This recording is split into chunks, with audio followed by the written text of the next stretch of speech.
All right, everyone, we may have seen the biggest Biden gaffe yet, and that's due to the specific timing of what he's saying and the context in which he's saying it. It's not a gaffe in the verbal sense. He didn't sniff a 12-year-old girl this time. That's good, I suppose. He didn't perv on an old lady in a biker bar or fall down the stairs, although, sometimes he has some balance and coordination issues. No, link in the description, archived of course. This time his gaffe is on policy. He went to California, and of course he's talking to a crowd that's predominantly far-left Democrats. So he's keeping that in mind. He's reading the room. And he swears to them, well, if we keep the majority and if we grow our majority in the House and keep the Senate, then we're going to ban all oil and gas plants in the United States. Oil and coal, sorry. He didn't go after the liquefied natural gas, I suppose. That's, it's fossil fuel, but it's a little bit cleaner. So he's promising to shut down all of the coal plants. What's the context? We're in the midst of an energy crisis, which is mostly self-inflicted, although it does have a foreign element to it as well. People are economically hurting. Electricity is already skyrocketingly high as far as price goes. Gas prices are already up. Now you're threatening to shut down the refineries and the coal plants. That's a really smart move 2 days before the midterm election. The problem is that on this particular issue, which ties in mainly to economics, not to climate change and environmentalism, that's not what the average voter has the luxury of caring about right now. Charity starts at home. In an election in which the broad plurality of voters are voting on economic issues, more than half just on the economy alone, that doesn't even figure in gas prices as a separate issue or inflation as a separate issue.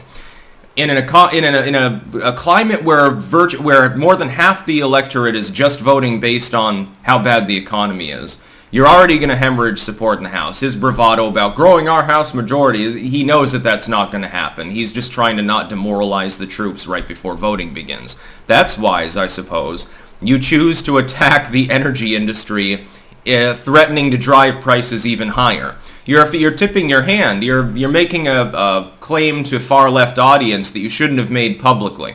This is the sort of thing you say in private to the Greenpeace donor group or something like this. It's not something that you say in front of a crowd of people in the internet era, knowing that it's also going to be broadcast in West Virginia. He's getting slamma-jammed by Joe Manchin right now. So 2 days before the midterms, the standing incumbent of the party is being hit from his own senator. And others, by the way. Others are grumbling about this. The Democrats can't believe what they're hearing. They're saying, Joe, can you wait until November 9th to pledge this sort of thing? The problem is, in the context, it was effectively trying to campaign to get people to vote for the Democrats. We'll bring in more green energy. Soon we'll have all electric vehicles, high-speed rail, we'll have solar-powered trams, and all this other futuristic bullshit that's never actually going to happen because it wouldn't be profitable long term, and it's literally nothing more than a money grab. That's great. The left loves to hear that. Did Democratic voters in the Rust Belt states like what they heard? No.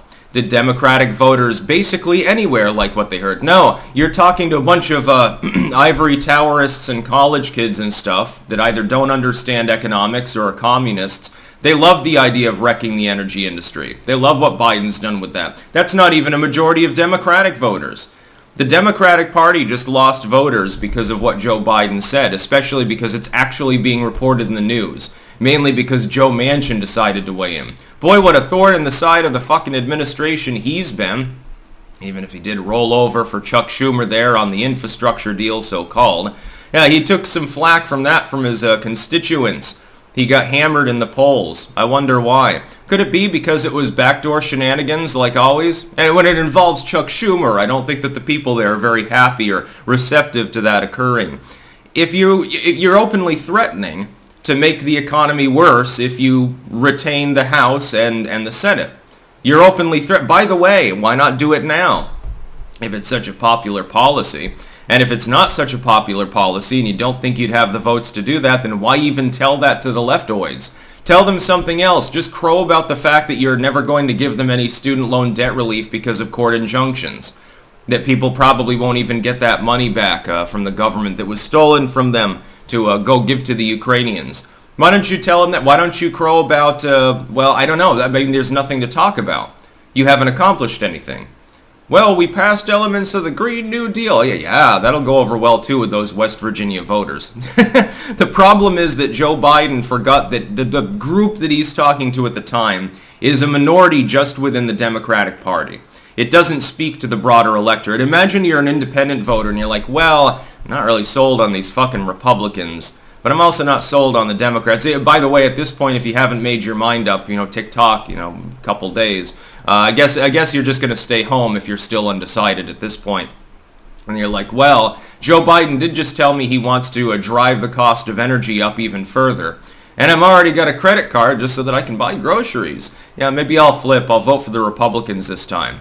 Then they get reluctant and, well, but the Democrats tell me they have no plan to solve the problems that Democrats created. I'm still riding the fence. Shove the pole up your ass for what it's worth at this point if you can't see the difference on fiscal policies and a few other major issues. The Republicans are offering to stop giving aid to Ukraine to keep more money in the United States.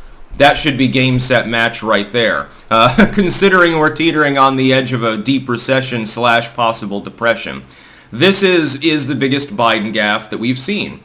Simply because of the timing. Look, if he said this 2 months ago, it would all blow over. It'd be used in attack ads by the GOP, but by and large, people would have forgotten about it by now, by the middle of November.